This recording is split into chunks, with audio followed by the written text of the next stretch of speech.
And good evening, everybody. Happy Friday evening. I'm John O'Loughlin. Welcome to my channel. It's called McDuff Lives.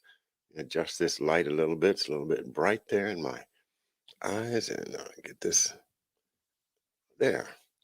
Well, thank you for being with me tonight. I started thinking I was going to read some more from Rockefeller Medicine Men, this book, but I just don't want to concentrate on anything in particular tonight. I think but my brain's tired. I've been reading stuff, guys. I mean, I've got books everywhere, and it's it's time to maybe just let the thoughts flow back and forth. You guys tell me what's on your minds, and we'll talk some. But I do want to throw this in there right at the beginning, though, because I've been getting a lot of gems as I finished reading this book.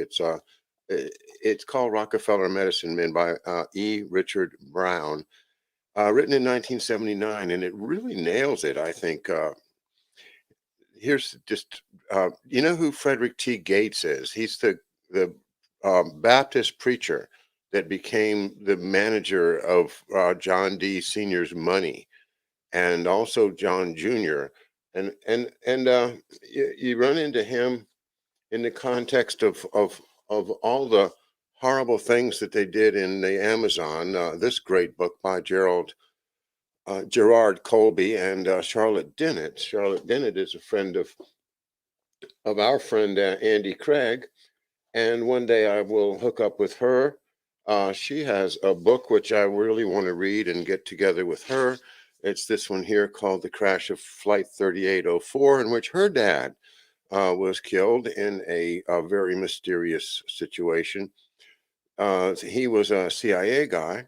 My dad was killed in a very suspicious situation, and so we have a lot in common. And I do want to catch up with her. But back to the Rockefellers.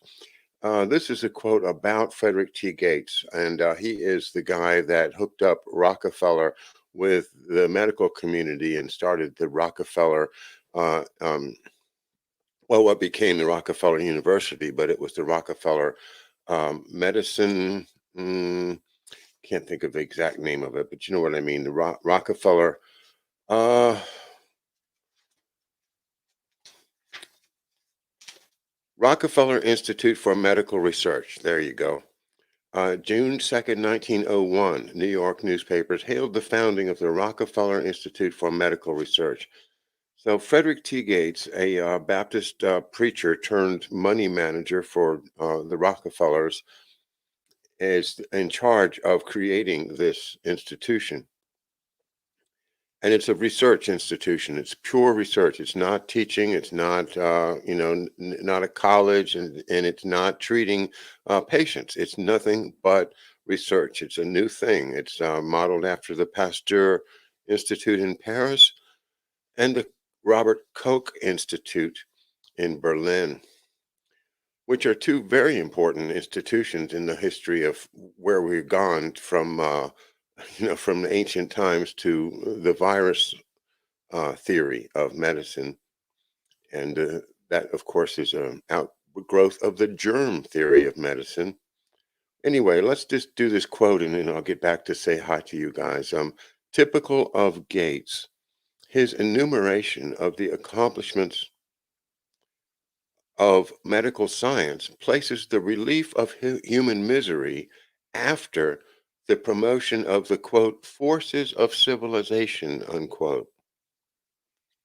This is not a petty criticism, for Gates's preeminent consideration was the development and extension of Anglo-American civilization. What he understood to be civilization will become clear in the following pages, but in essence, civilization meant the values of work and disciplined living, a social life organized around productive labor and frugal consumption. Civilization also meant the right and indeed the responsibility of men of wealth to govern society and of industrial societies to direct economically less developed societies. In brief, civilization was equated in Gates's mind with industrial capitalism and imperialism. So that's the mindset of the man that set up the Rockefeller Institute for Medical Research, which gave us such greats as Cornelius P. Rhodes and others. Uh, uh, the whole idea of the research done under the umbrella of the richest, industrialist in the world, that ever existed, or his, compatriot or his colleague Andrew Carnegie. This is exactly where we're at today. I- Improving civilization. That's the mission of the Nazis. That's the mission of the Malthusians. That is the fallacy of the Fabian Society. That is the British Empire's operational uh, modus operandi. It is the essence of the justification for divide and conquer around the world.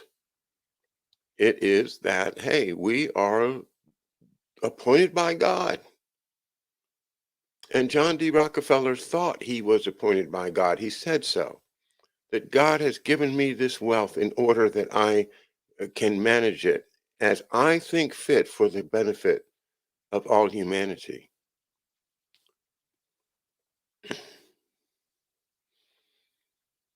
This in a time when charity, as we learned last night in the book, was not favored as a way of ameliorating the poor. The idea of giving somebody something for free was really a bad idea, that you didn't want to do that. What you wanted to do was to figure out some way to incentivize them to get to work and raise their own standard of living, so that you don't have to keep on giving them handouts. You can kind of show them in a very forceful way, if necessary, that you have to work for a living. This life ain't free.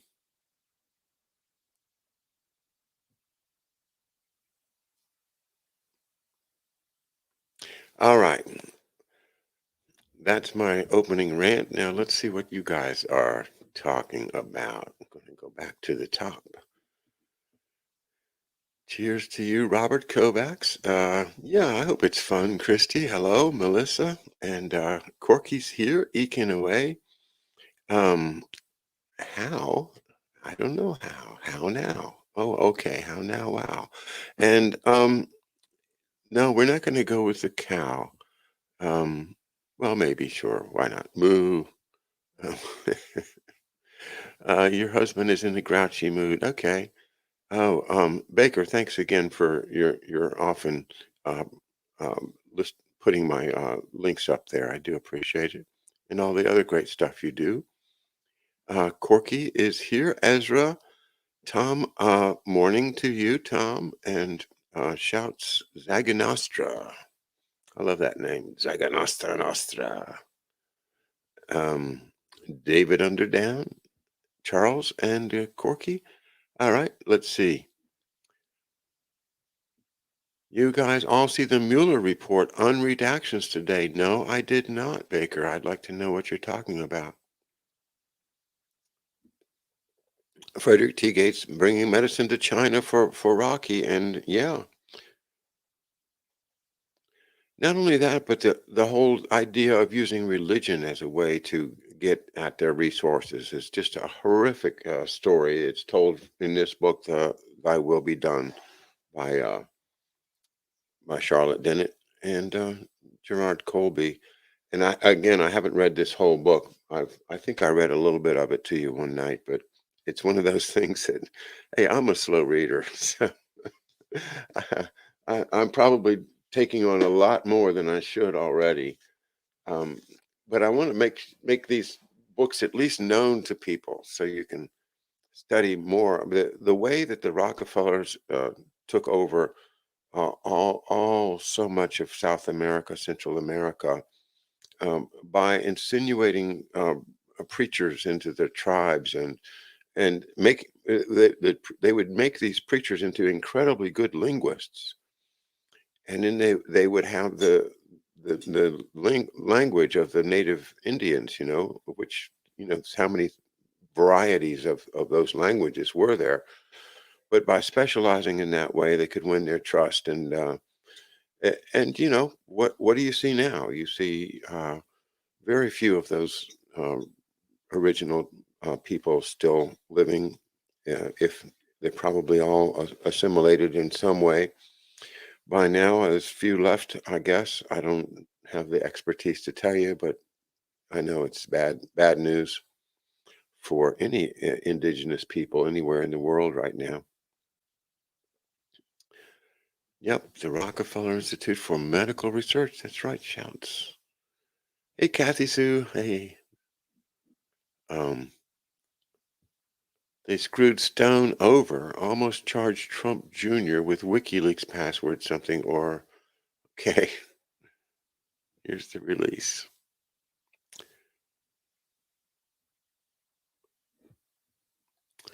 Cops made a big show of force tonight. I guess you're talking about in Ottawa.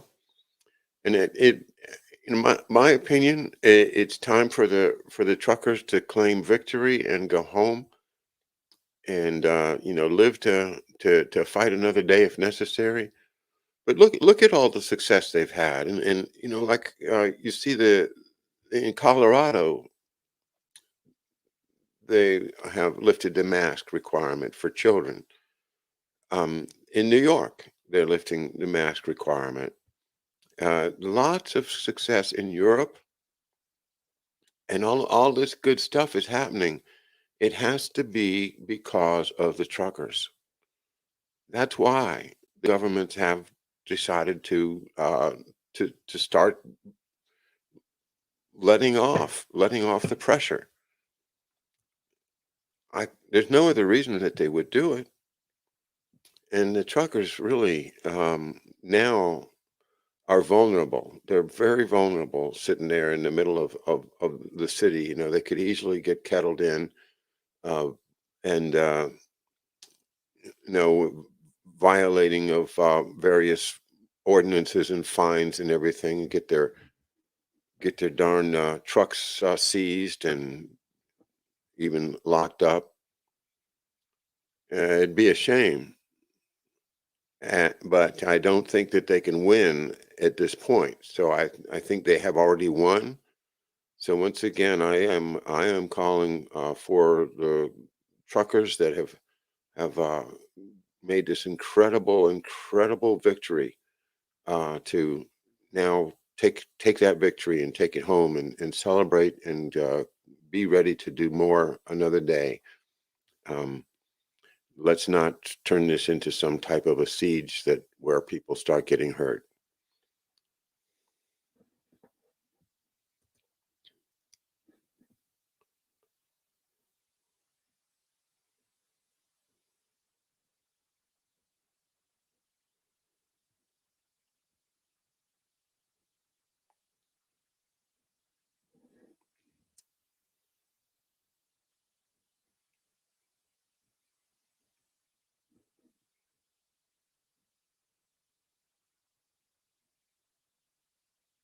Yeah, I just don't want any confrontations for these truckers. The truckers are not this is not an organized uh, revolution or anything. These are just protesters. They're not.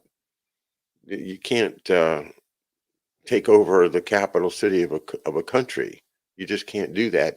That would uh, not get your point across. And I think if they were here in Washington D.C., after a couple of weeks, I think the citizens of Washington D.C. would feel angry about it too, just because it impedes the business of the city.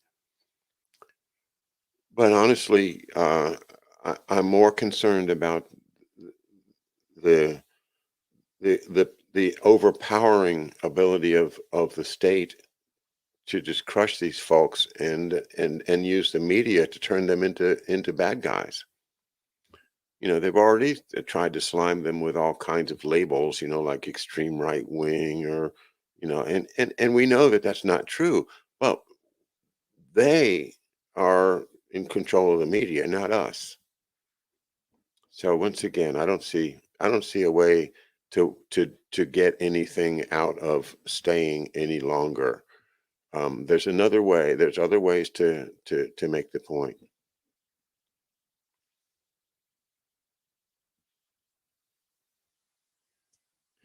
Zag and Nostra, you're hanging in there. Well, where are you from, and what is your perspective? Because I'm interested. Yeah, and I know freedom's worth dying for. I agree with that. Just wanna be.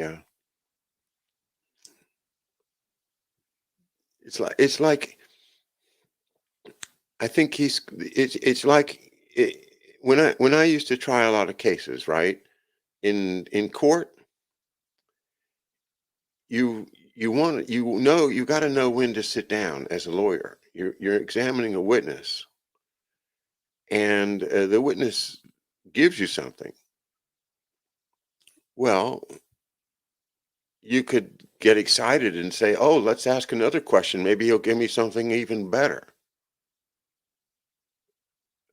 But you can't. You don't want to do that because if you do that, you might open the door for him to say something that completely screws up the the benefit that you got out of the first answer. And I think we're in a situation where when you are ahead, stop, because this is not a war. This is a mental chess game of us against them, and the government has all the power, but we have other things such as reason and I really do admire the courage of the truckers and their families and the sacrifice.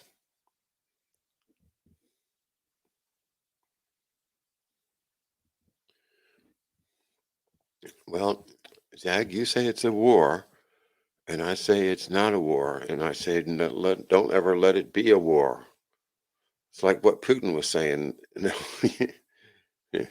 You don't want a war. If you start a war in Ukraine, next thing you know, you're going to have a war in all the countries of Europe because they've all signed up with NATO, and they would all be committed once the United States was committed.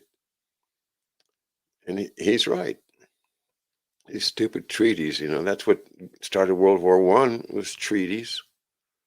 In World War Two, the same thing when Britain and France decided to guarantee Poland treaties.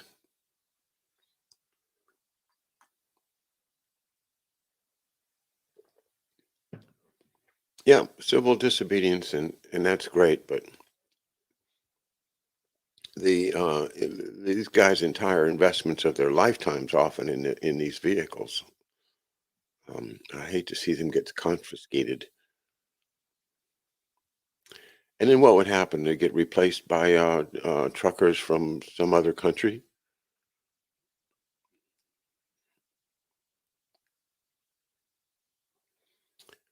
Yeah, Tom, you're right. That's what I'm saying. It's a psychological war. So let's be psychologically have that psychological attitude of, yeah, we're playing for keeps, but it's we're not going to be, uh, you know, circle the wagons and you know get out the six guns. That'd be crazy. Never want to see that.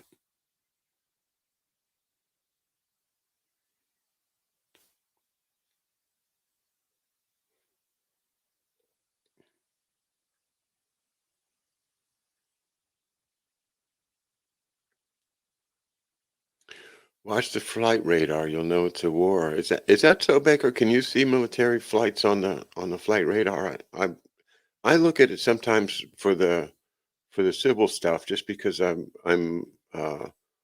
interested in seeing if I can see which plane is laying down that chemtrail up there, or whatever you want to call them.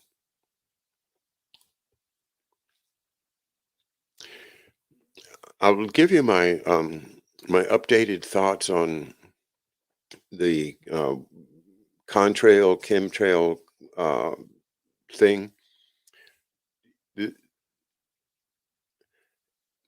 As most pilots will tell you, if you say, "Hey, there's these chemtrails up there," they'll say, "Well, no, that's just water vapor. That's just water vapor. It comes from the jets, and it depends on the humidity and the air pressure and things. The temperature.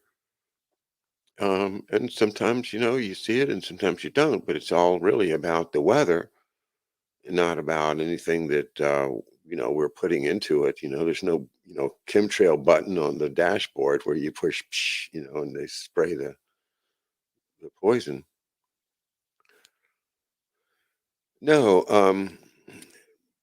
but here's what I think is going on with the commercial planes, and that is that they could use engineering ways to avoid laying these great big long contrails. The contrails that stretch across the sky and last for even an hour or two sometimes. There's a this these contrails, as I've finally have become convinced, and I think this is true, that the contrails that have those funny little bumpity shapes on them that look like deedly balls hanging from them, that I've wondered, what the heck, how could that not be engineered? But in fact, it has to do with the vortexes that come off of the ends of the wingtips of the planes, that just has this kind of a churning effect that creates those repeating uh, little pendulums that look like they're hanging down from the thing. It almost looks like some Indian script or something. Um, well, it looks like it's got to be an engineered, intentional thing, but I don't think it is anymore. I think it has to do with the fact that they could avoid that by putting little pointy things on the ends of the wings that breaks that up. And a lot of planes, if you look at the wingtips, they will have these little extensions that go up. And there's probably other engineering ways to avoid that. So this is where I'm going with this, is what I think that they might be doing is using these vast, basically, contrails, real water vapor contrails as a screen. So it's, to the pilots, it thinks like, oh, these got to be conspiracy theory, or there's nothing wrong with this, it's just water. But above that, there's more planes up there that are higher than we can see. These are the ones that have been described as like UN planes that are all white or something. And they, I think, this is my latest theory, are the ones that are dropping the bad stuff. Because they are dropping stuff that affects the weather and affects probably our health. I don't know that for sure, but they are dropping stuff. Oh, and it's not just water vapor. There's some intentional program going on, and I follow One Pacific Redwood over on YouTube for the details of how they do it, working with the combination of this chemical spray from the specialized jets and uh, radar, both from ground-based radar and from satellite-based radar. And he's got me convinced. He's a real weatherman, and he sees it, and I can't deny what he's saying. From the point of view of somebody that's been looking at this stuff for maybe 6, 7 years now, I think he describes it, and he can show it to you on the satellite weather uh, weather images, the GOES satellites, and the other ones. So that's One Pacific Redwood is his handle over on YouTube, and I think he's great.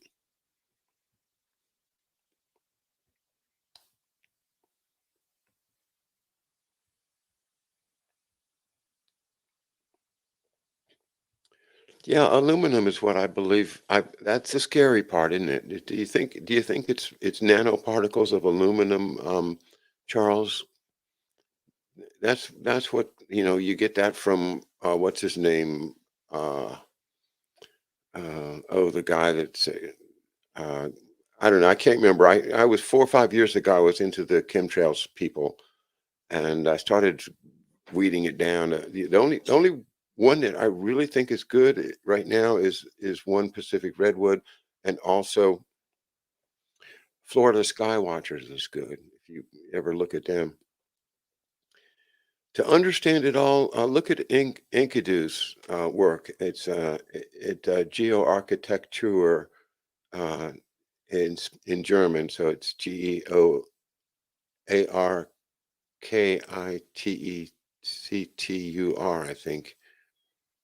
Um, I'll have to get that for you. I can't remember where it is, but he is a genius in figuring this stuff out. That's Enkidu Gilgamesh, who sometimes shows up in our chat. A great thinker, a great guy. Yes, and Elaine Freeland's been on our show, and I haven't followed her stuff too much lately, but the space fence is what she talks about, where we're going to have all these satellites that are going to be just like a control grid that'll have everybody's location and uh, the ability to, report what you're doing and keep an eye on everything on the planet. Uh, and lock us down so that becomes kind of a prison planet for us serfs that don't have the anti-gravity spaceships and all the privileges of the elites when they do the breakaway civilization.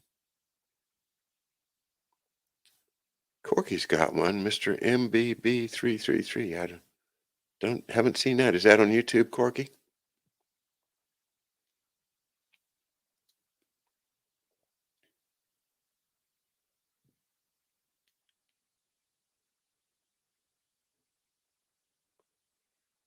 Wigington, that's who I'm thinking of. Yeah, Wigington's the guy with that started me thinking about aluminum.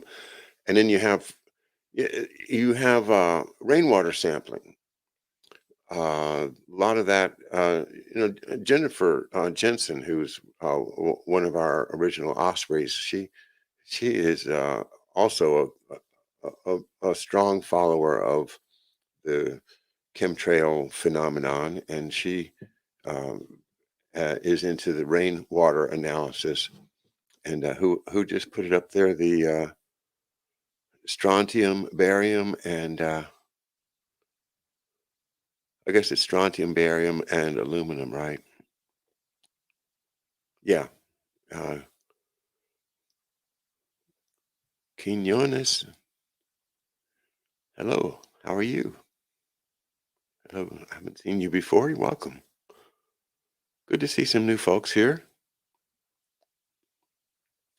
Well, anybody else got anything else on their mind they want to talk about tonight?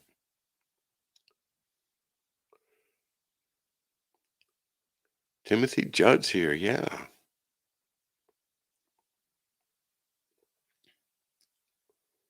Aaron's got some things on his mind with Project Blackjack, DARPA, Lidos, and Roger Crone.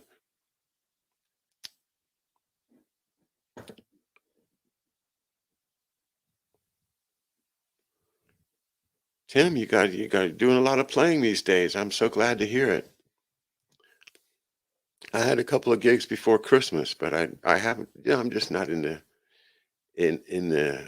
music business anymore. I just devoted all my time to doing this.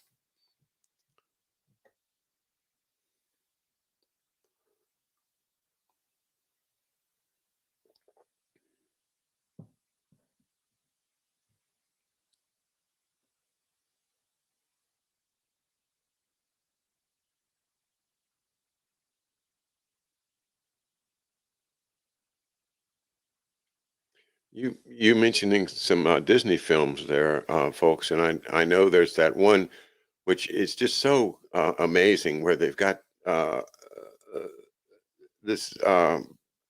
It's a graphic cartoon where they have a couple of guys that are the operators, and they've got this radar set, and they're sitting there at their desk, and the satellite beams down, and report hurricane approaching Florida coast, hurricane approaching Florida coast, and the two guys say, "Oh, this would be a a good case for some radar," and so they push the button and zap some radar down there, and the storm is steered away from the Florida coast, and that's a cartoon that was made back in the 50s, the late 50s, and that's what they're doing right now.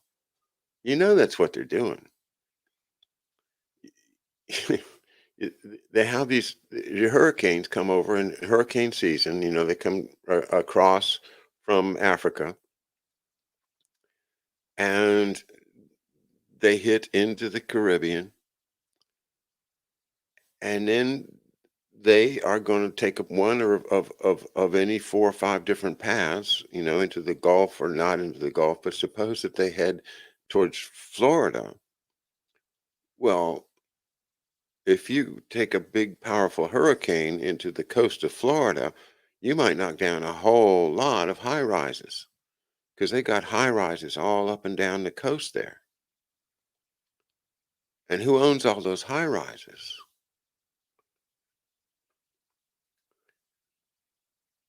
Who has insurance for hurricanes knocking down the high rises? How much would you pay somebody to guarantee you that the hurricanes would never hit your high rises? Would you not pay something if you could get a guarantee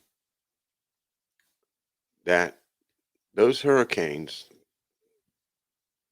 are never going to hit your high rises, not going to knock them down? Well, you look at the paths of these hurricanes as they come and they hit, coming in towards the Atlantic coast of Florida, and then suddenly they throw on the brakes, they just stop. Wasn't there one like that last year? And then how about Hawaii? The same thing happens out in Hawaii. There's send one or even two big storms hitting right at Hawaii, and then right at the last minute they turn.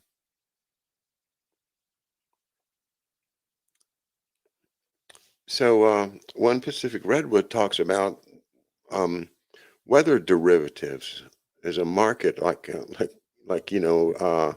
the futures market in Chicago for commodities. Well, weather is now a commodity you can bet on.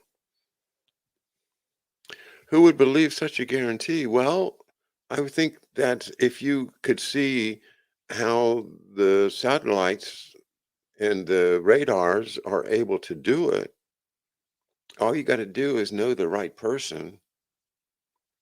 If there's some corruption in the system, and I think there is, that's how it would be done. It wouldn't be, easy for one person or a few people to do it. No, this would have to be done at a very high level where a lot of the corruption, I'm sad to say, really is.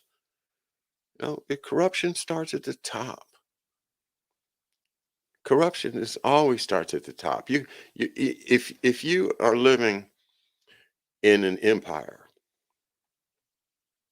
and there's corruption in the empire, it's because the empire benefits from the corruption. It's because they like to have some bad guys, you know, some bad people doing bad things, murderers, thieves, arsonists. It's useful sometimes, especially, for blackmail, it's special operations, to put it in modern, camouflage terms. We're talking about terrorist tactics. Yeah, that's part of empire. Y- you remember George Webb talking about the guys with the 333 on their the great big shoulder, big biceps, right? But a 333, and what does it mean? Well, it's kind of as above, so below type of thing. Well, yeah, we're good guys. We're great guys, in the on the surface, But when bad things need doing, sometimes somebody's got to get their hands dirty, and we'll take the job. Um, if empires didn't want corruption, there wouldn't be any corruption. Simple as that, because the empires are completely powerful. There's no resisting the emperor in a real empire, like the Roman Empire. But they benefit from the corruption. It's part of the way empires work.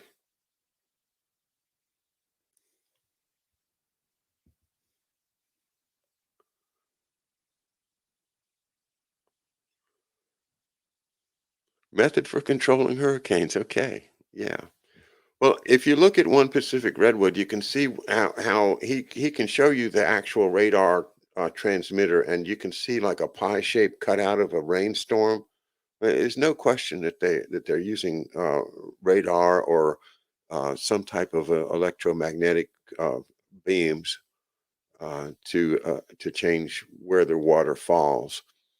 And the big issue for him, he lives in the hills just outside of Los Angeles, is water, because the California has had a terrible, terrible drought for like a couple decades now. I'm not a Californian, and I can't tell you about it myself, but my friends say, like Mount Shasta used to be covered with snow, and now it's basically you can see almost all of it, I guess.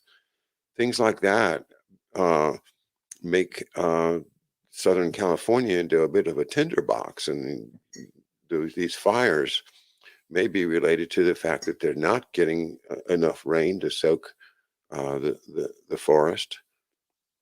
But then, as Enkidu tells us, the water is not is the storms are, and you can see how they use high pressure and chemtrails to manipulate where the water falls. It doesn't fall in California anymore. It falls in Texas and Oklahoma, where the fracking operations are going on. They just dump all the water, they carry it on these, you know um, s- by manipulating where it goes. High pressure, low pressure, you can steer it. You heat the air up, you get high pressure. Simple as that. Heat it up with radar and something in the air. You can't heat up empty air, which is where I'm afraid that there's a correlation there with the idea that, yeah, they are dumping some aluminum nanoparticles so that they can affect the storms with the radar. You follow me?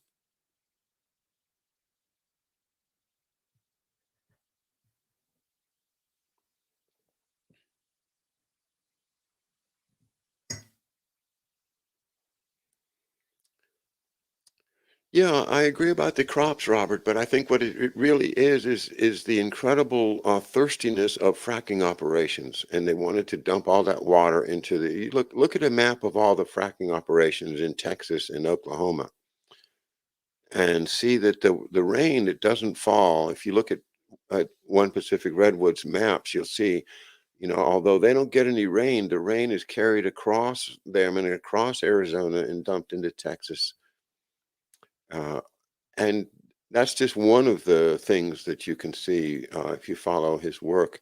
But what Enkidu is saying is that, yeah, in, on the European side, they're taking the water down into the desert and causing the rain that might have fallen in Europe to fall instead in Saudi Arabia or in the Emirates or Bahrain or someplace there, where if you look at the satellite photos there, you'll see these great big, these huge, like mile around circular farms, the farming operations, these huge farming operations. And, I used to follow this stuff more closely than I do now, but you can just see if you take some of those, if you look at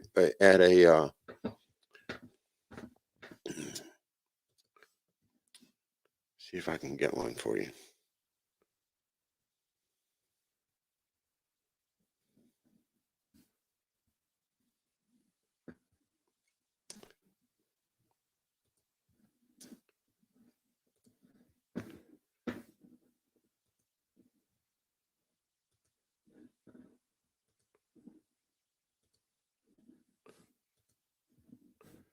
All right, this is EOSDIS Worldview, which is one of many that I like, but I like this one the most because it's the entire world. It's these are little slices that are done one every hour. This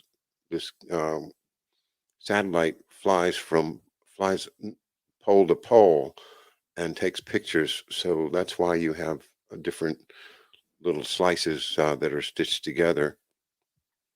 But I'm going to just come in here to Saudi Arabia and see if I can find some of these just by sheer luck.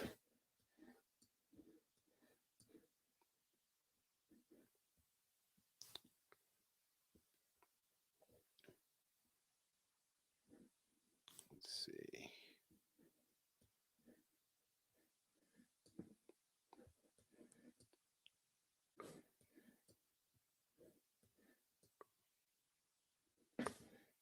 It looks like some there. You see all the dots there.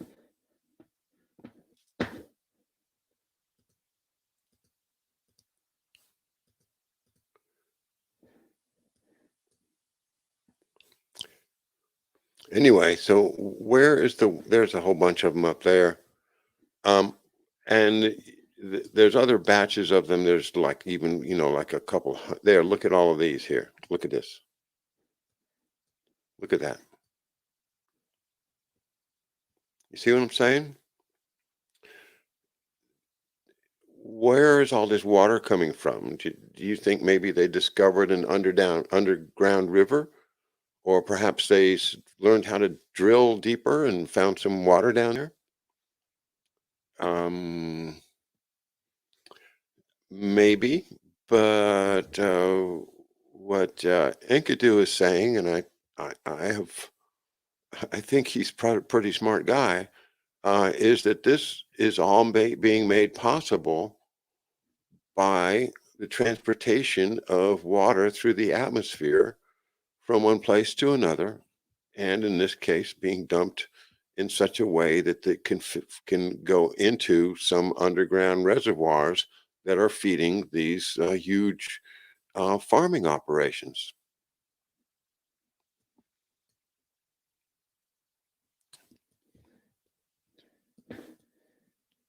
There,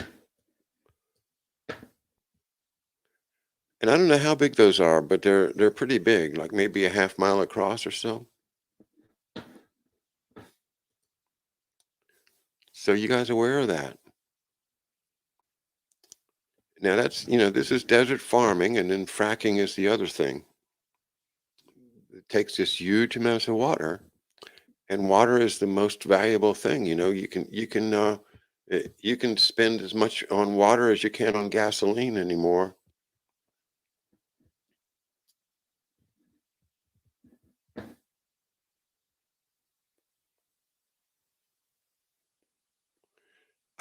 Those are clouds. That's not salt. No, those are just some low-lying clouds. Actually, you see those clouds up in the upper right. They look like they might have been um, um, have gone through some type of EMF. See how they have all these parallel waves.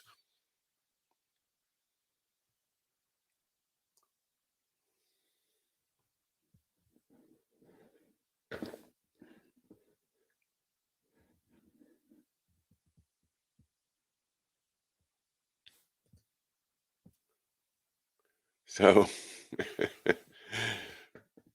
yeah, there's a lot more going on than we can talk about, but it's good to just have some time to, because I didn't know we were going to talk about weather manipulation tonight, but it's important. And the idea of, are they dropping, nanoparticles of aluminum, maybe not necessarily to affect our health, but aluminum does get into the brain. Aluminum does cause Alzheimer's, I believe. I'm not a doctor. I've been told that it's associated. And aluminum is classed as a poison. It's a human poison. But in order to control the weather, they would have to have something metallic in the atmosphere,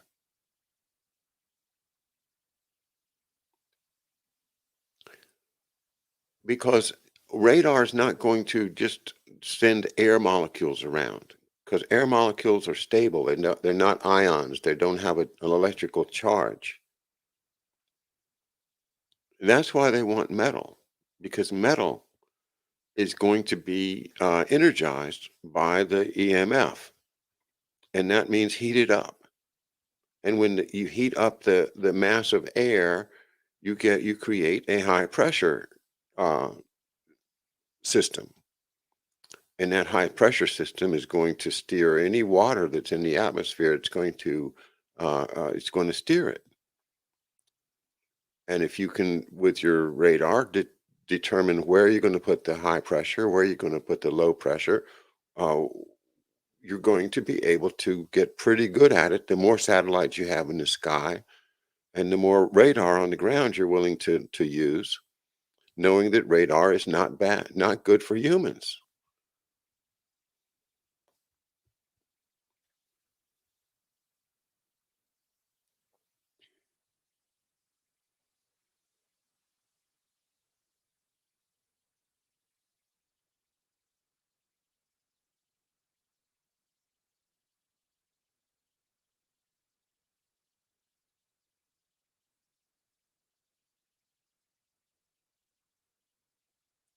Yes, and the metal gets into us, and that's what is so troubling.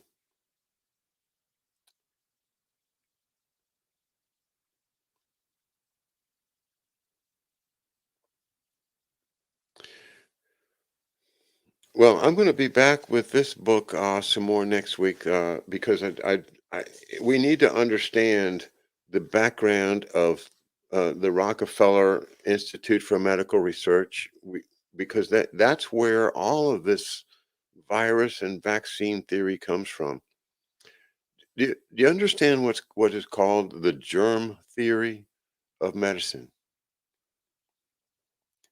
Well, it turns out that in order to understand this stuff at all, it is necessary to know that the germ theory of medicine came along. From time to time, there was historical precedence, but it really comes along with uh, Pasteur, uh, the great, Louis Pasteur. And what was there before Pasteur and continued for a long time, and still actually some people still will go with it, is called the miasma theory, or the miasma is just a big word for bad air. We have bad air, and that's what most people thought of where you got your diseases from, was that there would be a mass of bad air that comes through the city. And it makes sense. That would account for everybody getting sick at the same time, or the same symptoms, or the same, uh, you know, routine. Well, anyway, Pasteur comes along and decides he wants to see if there's some individual thing that's causing the disease. instead of just the air generally. There might be some one particular part of the air that's causing it. And so he runs his tests and with his beakers and the result is yes, we have isolated a microbe of some kind, and we're going to call it the germ. And this germ is what's caused the disease.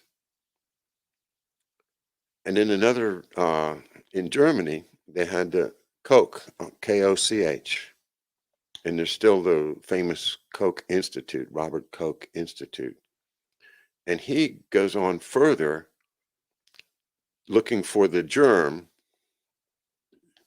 and he defines there's these 4 steps that you have to prove in order to say, hey, I just found a germ.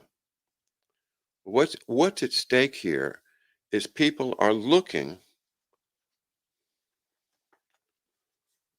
for what Rockefeller wants. They're trying to get the money, the grant money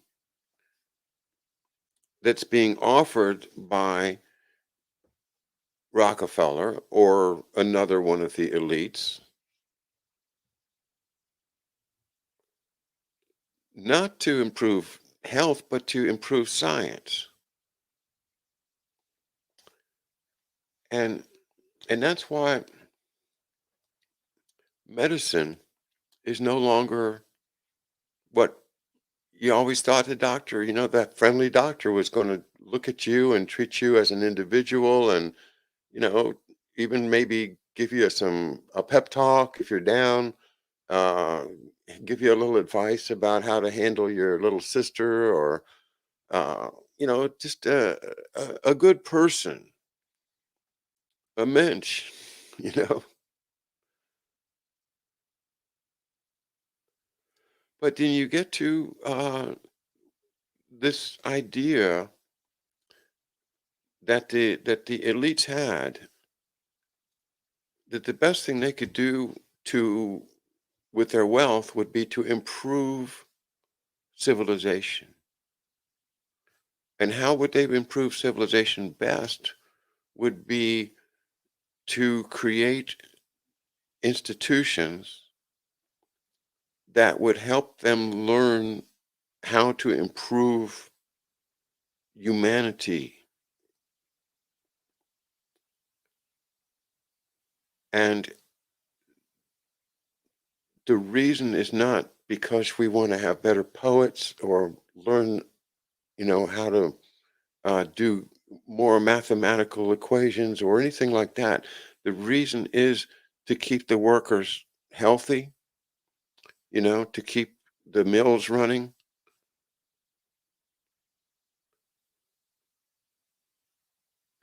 to ameliorate the diseases that are caused by the by the industry, to do something about lung cancer, which, if you didn't have steel mills and coal mines and cotton mills and you name it, maybe you wouldn't have the lung cancer, but now you've got lung cancer, so you got to figure out scientifically how to deal with this. Economically, let's get some scientists involved. Anyway, that was the idea. And I can't say we haven't benefited from it. We have. But, like one of the first places he sent his money to was McGill. And we know all the creepy things that happened at McGill. Not saying good things didn't happen there too, but,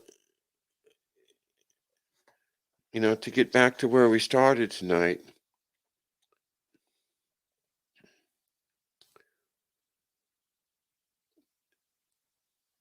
his enumeration of the accomplishments of medical science places the relief of human misery after the promotion of the quote forces of civilization.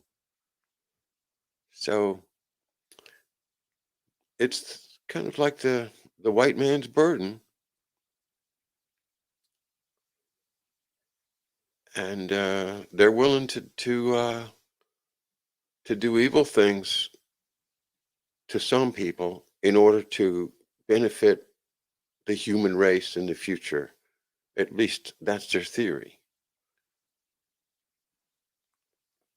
On the other hand, I think it's just as likely that they've done more harm than good, and we're headed in a very difficult and scary direction.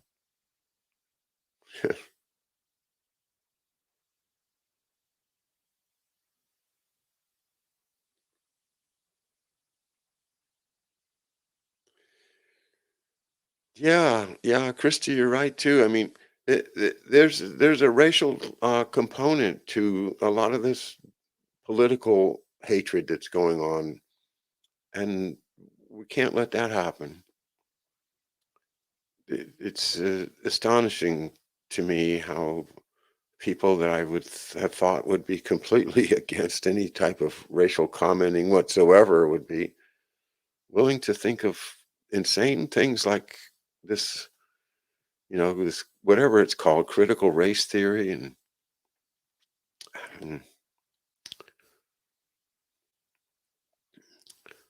life is not that simple.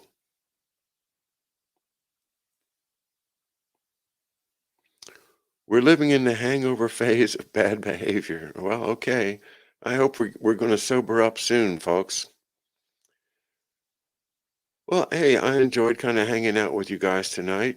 Uh, don't feel like I accomplished anything great except for just to maybe enjoy your company and relax a bit. I enjoy everything you say. After the show, I always go through the comments and spend a half an hour or so just making sure I didn't miss anything. And but yeah, I'll be back with you Monday morning. I hope everybody has a great weekend. Uh, yeah, keep in touch with me on Twitter. Thanks, Baker.